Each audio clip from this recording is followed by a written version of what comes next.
Dynamic Precision has been operating since 1963, and we are working in different kind of businesses.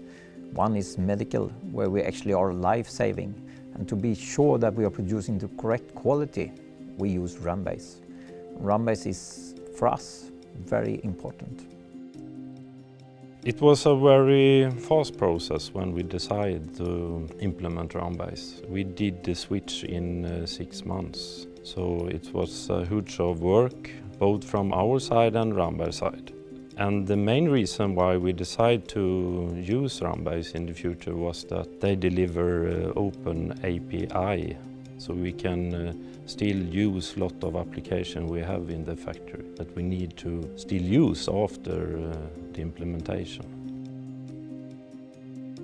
We need to integrate our repair solution because it's a high-end repair solution that no other ERP system can deliver today, so we need to have it in our house as an application.